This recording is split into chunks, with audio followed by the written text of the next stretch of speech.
Hi everyone, we're back again. That's right. Back again with the pouch. What are we going to talk about today? Let's check this out. I love the rustling sound. Sexting. Sexting. Okay. Sexting. That's a portmanteau, a mix of words of sex and texting. So anything to do with messaging then? Can we do just talking about how we send words and pictures to people and exchanging of like notes, but having to do with sex, right? Yeah, interesting. You include pictures there. So, yeah, I think we're very visual as people. So, definitely include pictures in there. And the first. Uh-huh. So the experience of the first sexting experience. All right. Nice. Nice. That's taking me back, guys. That's taking me really far back to, the early days of the internet. When chat rooms were still around. Remember those Yahoo chat rooms? I think that's where I first experienced a little bit of cyber sex.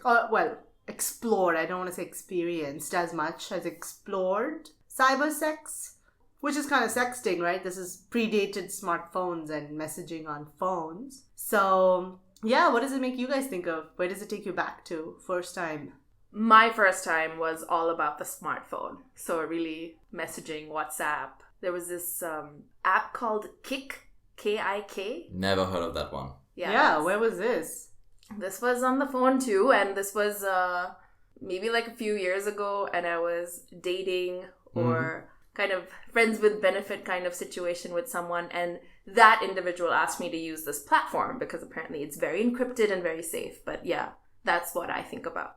Mojo? Yeah, for me, it's all about Grindr, the app, which is really, you could call it the sexting app, basically, because everyone knows why they're there. I mean, except a couple of people who are actually looking for long-term relationships. Most of them are looking for sex. So sort of sexting becomes a part of it because basically, to begin with, you're exchanging details like, are you a top or bottom, or what are your preferences? What do you like in bed? So it kind of gets erotic right from the word go. And then people don't want to waste time. So they're like, just send me your pictures. Can you send me nudes and all of that? So it's a little, this world moves very fast. So I just love that. Every time there's a story about that, I love this concept and Grindr just being out there and open. But anyway, so yeah, I don't have that as much, but as I go back to first time sexting, so we're talking about not necessarily knowing the person. Maybe that's kind of like a Grindr or an app situation that you're just sort of out there in the ether talking to some random person before you meet them. So I guess this was a precursor to that, this chat room, right? The Yahoo chat rooms where you start with ASL and all that crap. You guys remember that? Yeah. Age, sex and location. And it starts out really innocently that way, but you had to I remember you had to pick a chat room, so it had a topic or it had a theme, and you'd go there intentionally. So you were going in there knowing that it was going to be, people are signing up to have sexy chat talks. And I was at home and a friend was visiting, and she was like, "Let's do this," because she was super forward. At that time, I wasn't really at all. And I was like, what no? What if they see us? And by they, I meant, I don't know who. My parents, maybe, I don't know. And, but anyway, nobody was checking in on us or checking in on who's using the internet. And so we went in to a chat room and just, apparently this friend of mine had obviously done it before because she knew what to say and she knew what to ask and went right to the point. Or when somebody asked about what we were wearing, she was giving obviously not true answers because you just have to be sexier than the reality. But I have to say it was quite an education. How old were you? So this would have been around, I don't know, 15, 16. Yeah. Well, actually, no, 14, 15, yeah. So just around the time, it might have just been a year, no, it might have been about 2 years since I'd learned about sex per se.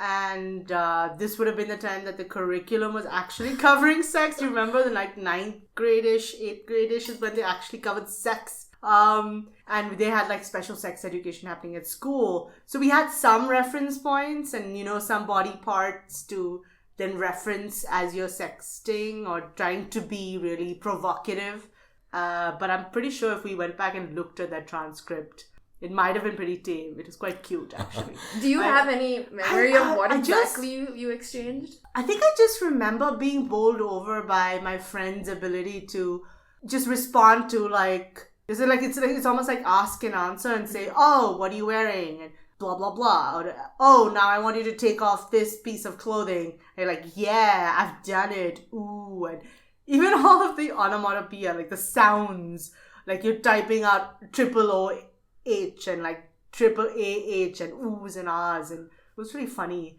So I was sort of caught between the feeling of excitement, urgency, like, oh my God, are we going to get caught? But also that thrill. So I felt the thrill of it. I get why it could be thrilling. Yeah. But yeah, I mean, of course, it's different as an adult doing it with somebody maybe that you know, and it's really just to keep things spicy. But that was kind of fun. I don't know that I did it again after that. But, but with her, we did it. We visited that chat room a couple of times. More than a couple of times. Wow. And the intention of going on that chat room, was it to explore sexuality or was it just to do something fun? Like, what was the intention for going back? Oh yeah, I think at that age, at that time, in that mindset, it was the latter. It was just to have fun and do something potentially wrong, quote unquote. Yeah. Mm-hmm. The thrill of doing something unexpected and like, you're not supposed to know certain words and you're not supposed to talk about certain things. And now when I think about it with my adult sort of hat, it's like rereading some books, right? And then rereading and realizing that there's a whole other subtext to things. Now I feel a little uncomfortable by the fact that we were 14-year-olds probably talking to some old dude. Yes. The reality is probably super gross. Yeah. I don't want to go there. But the experience was fun. Mm-hmm. And I just remember being like, oh my God, I'm like super, what's the word? Taken aback and, I thought it was, I guess at that time I was sort of conservative in my mind at least. I was certainly shocked and in awe and all of that good stuff. And so, at first I began as if I was really like, oh my God, we can't be doing this. Like, how dare you type. But clearly, obviously, like 14-year-olds, come on. We were super thrilled as well to encounter it because I had never considered it. So there you go. The internet bringing us all together. Yeah, and old men and young teenage girls. Yeah. Kind of gross, but it was an education, yeah. Yeah, you said ASL, but beyond that, like, did you know the vocabulary, what words to use? How did you kind of like improve? I don't know how she knew that, but I guess maybe she was reading other books or I have no idea how she knew those words, or she was sexualized earlier in her life, or she was exposed to certain things earlier in her life, but I certainly didn't. And those are the days where I still thought that kissing might have been gross. You know what I mean? Like, so I don't know. But at the same time, because there was that sense of, this is probably not allowed, was the thrill of it. What about you, Pixie? How did you get initiated into sexting? So actually this happened a lot later in my life. I started my whole sexual exploration at a much later stage. And this happened so I started online dating and meeting people because as you get older, that's what you do, online dating. And I remember I started chatting to someone on OkCupid. And we met once or twice, but we'd never, it was nice. This individual was already in another relationship, but all they wanted was to have some sex on the side, which at that point in time, I was open for anything. So I was willing to really try things that I'd never tried before. And this individual asked me to download this app called Kik, K-I-K. And I'm sure many people use it. Quick pause. Is that still around? It is still around. Oh. I recently just deleted it from my phone. Oh. So it's still around. And so, we were chatting on that app, but apparently that app is really private and the individual is asking me to send him pictures. And I was just like, nah, I ain't gonna do that. I don't want to send pictures on my phone, on these apps. I don't know what happens. And he was just like, no, it's really encrypted. It's fine. I'll delete it and all of that. So I said, what the hell? I can do this. I just won't show my face. I remember going into the bathroom and looking at myself in the mirror with my bra on and just trying to figure out, how does one really take a picture? Like, how do you do this? Yeah. So I took my phone and I remember trying different angles to see which one looked the best. But I didn't know. I really didn't know. And I was so paranoid about not showing my face. So everything it was quite a task, actually. I thought it wasn't so fun for me. Like, I didn't feel anything. Like, I didn't feel sexually, like, aroused or anything like that. But it was the logistics, the mechanical nature of taking out a picture that would make you look nice. And, like, would show the whole breast in a way that would be appealing. Did this person that invited you to kick, did they sort of guide you and say, hey, can you take a picture of that and not this, and of this angle and not that?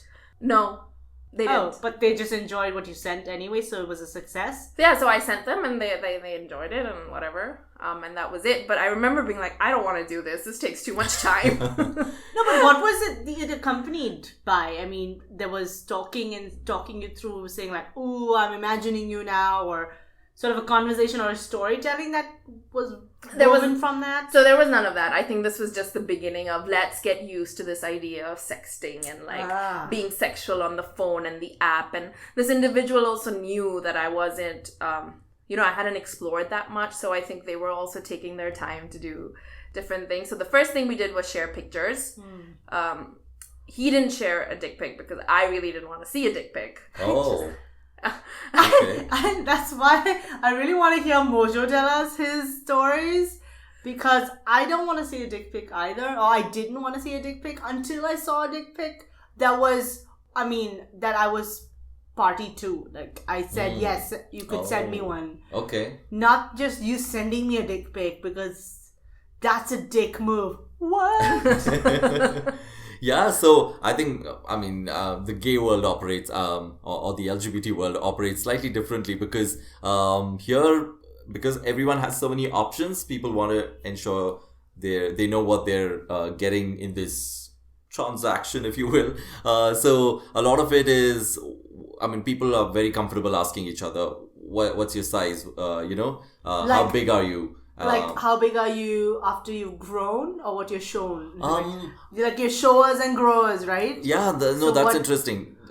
I think everyone knows there are showers and growers, and probably we don't add that extra context, but people generally throw out a number saying, oh, I am whatever. Oh, nice. Very quickly, can you just very quickly tell me what showers and growers are? Like, what does that mean? Do that really quick, because then the pic, it matters what's in the pic. Yeah. I want to know what's sent. Like, are they sending you when you're just flaccid, like the penis is just not doing anything, and it's the size is what its size is, so then that would mean a shower, right? So if it's really big when it's flaccid, it's you're showing a good game. Yeah. But others are growers, which is, it may be modest right now, but when I'm excited, damn, it grows. So those could be growers. Yeah. And so often I once watched a show where a guy was talking to high school boys and saying, guys, don't compare dick sizes. I mean, if you're going to do it, then compare like erect dick sizes, because that's what matters at the end. So what do you guys share, Mojo? Is it more when dick pics are being sent, what kind of sexting is happening? Yeah, I think because you also want to titillate the other person and excite the other person, mostly it's when it's erect. So I think that's kind of comparable across showers and growers. I think so. This transaction happens very quickly. Like, show me your naked pictures. Some people, if they're top, they want to see your ass, and so send them pictures of cute ass or whatever. You try to take a picture and send it to them. But once this is done, I think especially if you're kind of trying to ensure that both of you are excited for the meeting, then you kind of start sexting in a way, and like, oh, what are you wearing, and all of that. As a precursor to it. I mean, in the conversations that lead up to this eventual meeting. Tell us about your first experience. Like, what was that like? Did you want to take a picture of your dick? Like, just everything. Yeah, no, I was definitely, it was new world. It was a new world. I didn't know how this works, but very soon, especially if you see profiles on some of these apps, right? It's all the torso, it's all built bodies, it's all people in gyms. So there's a lot of skin show. And then very soon I realized my pictures, especially because I was not trying to use my face pic, my pictures of like nature and beach is not gonna make the cut in this world. So very soon I had to like, if I was gonna play this game, I should know the rules. And that's when I slowly started putting myself out. I don't think I've mastered the art of taking good pictures, but I think sometimes it suffices whatever, pictures you take, and then and sometimes people compliment you, then it's a decent picture and can be reused. So I have a quick question on Yes. that, Mojo. Did sexting in its, let's say, stricter sense of the texting, let's say the words, come first? The sexy talk or the sexy visuals? Yeah, I think the visuals, because there are some people who have the patience for sexting and then casually ask for a picture, but most people, they just want to cut the chase and get to the pictures and then invest that time in Circumcise that Yeah. conversation. Exactly. Get to it. Yeah. So, I think, at least in my experience, it was the same, where we start with pictures and then the words take over. I remember that after we'd exchanged some pictures like this, I was now willing to use words because I guess for me, words are more intimate, or like, at least I know I was sexually aroused by words, because you can imagine. And I have this one memory of typing this entire text about how I was removing each pair of clothing that I had on. Oh no, please don't And- tell me you lost it. What, the write-up? Yeah. I lost it. Oh no! It's gone. Yeah. Oh, okay. But I remember in that process that I was so sexually aroused as I was explaining to this individual, I'm taking off my shirt, I'm taking off my skirt, my bra, the color, the texture of the bra, and that whole experience. I was like, whoa, I am now aroused, Yeah. which Wait. didn't happen with the pictures. Wait, hold on. Are you actually doing it, or you're just writing it like you're writing erotica? I was just writing it like I was writing erotica. I wasn't actually doing it. Oh. But it so got me going. Interesting. I think what fascinates me about sexting is, of course, what it does to the other person, but also what it does to you. Sometimes you feel so empowered that you're able to, like, give this pleasure to this other person when you're not even together, like remotely, whatever. Yeah. And you know what's really more amazing, I think, for me, is when you're able to, like, when you're using things like ... or and you leave it at that, and the other person's just like, and what? Yeah. And what? And you're like, oh, this is so exciting. Yeah. Yeah. I have to say that this is really interesting, guys, because for the life of me, I have never understood how phone sex, that's the genesis of this, of phone sex, like dialer phone sex and or sexting can really be exciting, because one thing at a time, that done well kind of thing. So I'm like, if I'm texting you, then, that's my question, which is, are you actually undressing, or are you just doing sort of the performance of the erotica? And I guess I always thought that you're doing it actually, right? So you're saying, oh, I've just removed this, and oh, now I'm like turning you over, and now I'm doing this. And so your hand goes wherever this person is saying that they're exploring, so that finally you both, climax together, or like whatever, you both get each other off or whatever. So I thought you're actually acting, which for me, then the texting, I can understand phone sex because at least I can put you on speaker and then hear you, then it's like you being there. But I don't get texting, because then I'm like intellectually, like my cognitive brain is involved in the texting, so I'm not. Then I get what you're saying, Mojo. Then if it's for the other person's pleasure, then it makes sense. What do you think? I think, like, this whole sexual experience is as much stimulation of the brain as it is of the body. Sometimes just the visual can get people going, and sometimes that itself is so hot, especially with this person you haven't met, or, there's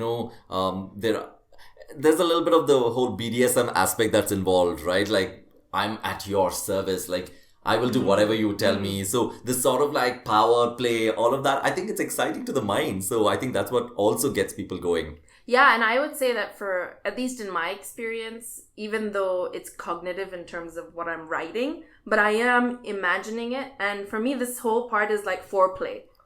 After I'm done with this, I can go and just give myself a lovely orgasm and I'm fine. It's kind of like I'm aroused enough now that I can give myself pleasure. So yeah, that's my experience of it. I do remember thinking several times of, do I need to be doing this also? Like, if I'm saying I'm going to put my hand on your ass, what am I supposed to do with my hands? But I found that wasn't very arousing for me, and I didn't actually enjoy that. What I enjoyed more was to do this whole imagination thing and then take care of myself. Yeah. So I guess for me it's the other way around, where what they're saying is what you're doing. Like they're saying, I'm doing this to you, so then you would do that rather than what you're doing to them. And you know what I mean? And so basically it's as if they're there, which is why I mean I get what you mean, Mojo, when you said the visual is stimulating, and that's what I think. I think that kind of passive consumption is stimulating. I think I would be, and I have been, aroused by someone speaking to me or somebody else messaging me, so I'm just visually looking at it, but I'm not engaged in like tip-tapping across the keyboard because I'm just reading those sexy messages coming in telling me what's being done to me, so to speak, and me responding to that, and then me doing myself a favor. Yeah. So when someone texts you, do you actually do what they're telling that? That's what I've done. Ah, okay, see. Right? And for me, it's all in my brain. I imagine the whole thing. Right? No, but you see, I'm not texting back as such. Maybe I'm just saying, yeah, I've done it. Okay. Like, I'm just giving back the responses like I would if it was real, like really happening. Where usually in some cases, somebody is doing the pleasuring, the other one's receiving the pleasure. So it's sort of role-playing that kind of thing, but just through the medium of phone or visual or text. But the act of both doing stuff, like I genuinely, I don't understand how both can be involved, because one has to, I mean, you know, it just doesn't work for me, but it's so cool to hear that it can go, you know, both ways. Yeah, I just recall one of my first experiences, right? I was going to meet this person, and just like 10 minutes before I actually went to this person's place, they texted that the door is unlocked. Oh. I'm going to be in my bedroom. I'm going to be naked on my bed. So just walk in. That itself just excites you, right? Oh, so that is sexy. And then I couldn't wait. I had to go, and it was all too sexy, because just this aspect that they had sent those couple of messages, and you know it was going to lead up to this. And sometimes you don't even have to see it, right? Just the visual of the unlocked door and this person nude waiting for you on the bed is just so arousing. I love that. That's the kind of preamble I can get behind. If you know what I mean. That's right. That is sexy, Mojo. I'm aroused. I certainly want to try this. Why? I mean, I don't need to wait to receive it. That's true. Exactly. I could just pull one of those on somebody. And I'm sure, I think that would be very sexy. It'd be hard pressed to find someone who's not turned on by that. Yeah. And recently, I mean, among friends, we share a lot. So one of my friends recently was sending me screenshots of the sexual conversation she was having with this person in the US, right? So clearly long distance, and the other person was so articulate. Like, just reading those got me aroused, because this person was so articulate in terms of, then I'm going to do this, and then I'm going to do this, and you know, but you can't touch me, and things like that. You know, it was so detailed. Yeah, detailed. I think it's. I can see the beauty of this, right? You know, the other thing about why I think it was also arousing, or some of this is arousing, goes back to what you said earlier, Cherry, that this was kind of, you're doing something that might be wrong, or that this idea of that you're just going beyond your own understanding of some of these things, and this like rebel-like feeling that you get. Because I remember that for me, I was quite surprised that there were so many people here in India who were sexting. And, you know, most of the people that I had gone on dates with or had started conversations with very quickly went to this, like, would you like to sext? And I was like, huh?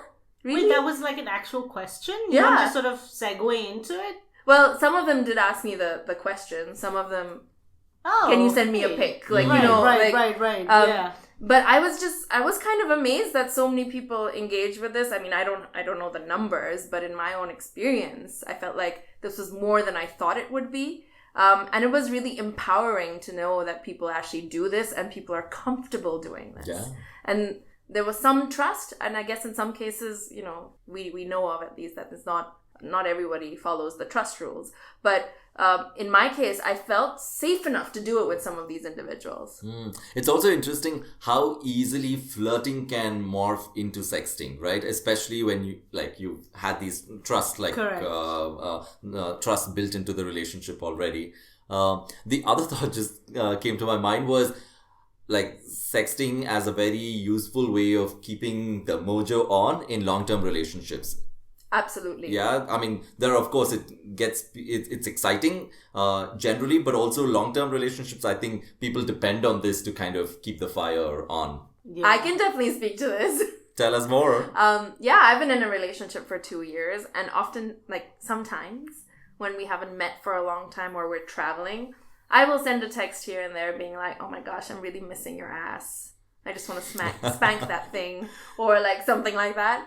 And I think it just, and this is like in your normal day, it's not even nighttime or, you know, anything that you would normally send these messages. Is like in the middle of the day when an individual's at work, you're like, I really am thinking about this. And it just gets the other person being like, what did you just say? And I do think there's some excitement, there's some playfulness in this that keeps the relationship also light, besides keeping the mojo. Yeah. So yeah, I love doing that. I think that's amazing, and I think people should do that more. There's this person that had messaged me once. Let's say it's exactly what you said, Pixie. It was during the work day, and I guess I was at the receiving end, unlike in your story. So the person was like, "Oh, what are you up to?" "Oh, I'm at work." It's okay. So you want to help me rub one off? And I was like, oh, what now? Like, literally not in my scheme of like, I would never have guessed that's what he was going to say next. And so I was like, what? No, so that was the first time. Like, I was like, what? No, that's crazy. What are you smoking? And it's like, oh, come on. I mean, you know, go find a bathroom. And I was like, this happens. Okay. So when I was uninitiated, it was like, I was flabbergasted. And not because I'm not being prudish, but it was just like, are you serious? I've got shit to do. I mean, it's not like I'm just sitting around, you know, looking up shit on Facebook. I've got stuff to do. But the next time that happened, it was kind of sexy. But this time, let's say I was with some other friends, or I was previously engaged doing something that I had planned to do. And so it was like, you know, extricating yourself from a situation you've planned and is formal, and just going and doing something completely bizarre that you hadn't planned for. There's something totally sexy about that. So I get it. Like smacking that booty in the middle of the day, let's all do it. Yeah. It also kind of reminded me of this one episode where recently I was back from the gym, and this person was messaging me, and then I was like, so what are you doing? And the person was, I'm still in bed having morning wood, so help me with this. And I was like literally making coffee for myself but also giving directions to this person. So it was kind of funny, and the person came, so whatever, it works. So have you guys received photos of the aftermath No. as proof? No. I don't know, just Mojo's story took me there. He's like, and he came. So I don't know, how do you know that? He just said so? This is like screenshot of your payment done. Here is the proof that I came. I don't think I'd want to receive that picture. See, that's the thing, right? I think that each of these things are sort of Rubicons, and once you cross that, then it's normalized, or like it becomes sexy, or it starts as a kink because it's kind of weird, and so it's a kink, and then it becomes normal. Maybe one day, Pixie, you'll be so into that. Maybe, but I have to say that I have never sent another picture to anybody else after that first experience, because I just felt like it was such a task that it took all the fun out of it. I love the words. I love using the words. I love the exchange. But yeah, I don't think. I mean, standing in front of a mirror and doing it. I mean, yeah, you're standing. How about you try? Why don't you try this next time while you're lying down? You see, because I love this quote. It comes from Pulp Fiction. One of the characters, she says, "It's such a pity," or something. I'm paraphrasing, but it's such a pity that what is sexy to the touch is not often sexy to the eyes. So what seems like might be unsexy is in fact like super sexy. So try lying down. It may in the photo on the phone seem like a weird angle or whatever, but I'm sure it would get the other person thinking about what it's like to actually hold and touch, because that would be the natural sort of angle they would be looking at you, right? I'll try it. Hey, why not? No harm. Why You try. not? Yeah, I feel in today's, I mean, especially in urban places, I think everyone has a stash of their sexy pictures on their phone. Nowadays, when I'm feeling a little sexy, maybe I'm traveling or in a hotel or whatever, I do try to take some flattering pictures. So, because I know there will be a situation that'll come up. Oh God, which I've will never require done that. I that. wanna There do will be that. an option to Yeah. share this. Yeah. Oh my gosh, I should have like a hidden folder where I put all the sexy photos. I don't know, I just don't end up, I'm not much of a selfie taker, so I don't even do that. But I'm going to try that just for the sexting part. Yeah. Try it. Get some of your sexy pictures. Here's more to sexting. Absolutely. And go as far south as you can.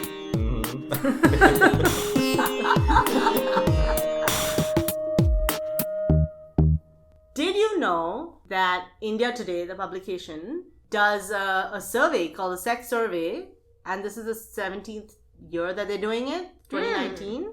And one of the statistics that came out of that survey, of all of those who were surveyed, 89% of the respondents said that they would not engage in exchanging photos or quote unquote themselves in compromising positions.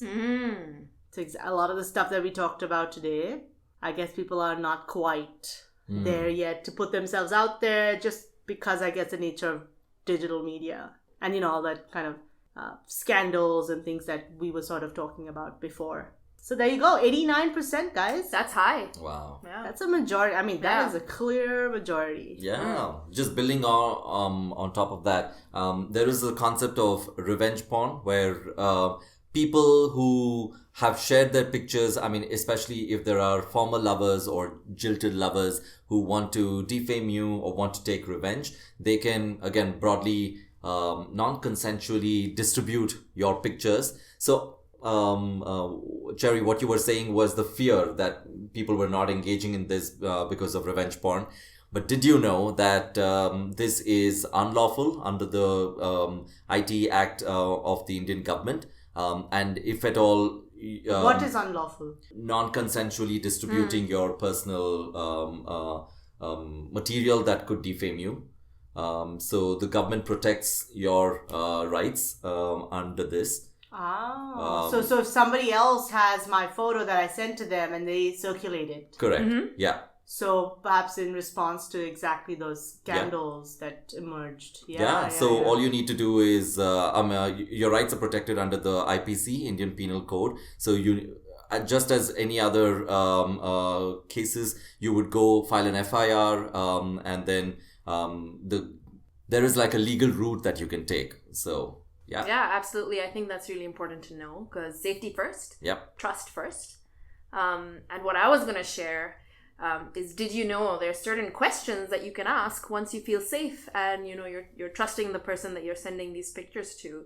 There are certain questions that you can ask for those who want to get started and explore this world of sexting. In a blog called All You Need to Know About Sexting in India, the author suggests several questions like, what is your fantasy? Are you feeling wet? Other questions were including, do you remember that time when we did X, Y, and Z? So there's some safe questions, some starting questions that you can lead with, especially if you trust your partner or whoever you're sending these pictures or questions to. But that said, safety first. Absolutely. That's great to know. So thanks for sharing that, Pixie. So here's to more sexting and doing liberation of our minds and our level of respect for each other, so we don't need such laws to protect each other, but it's good that we have them. But here's to more sexting! Yeah, sext away!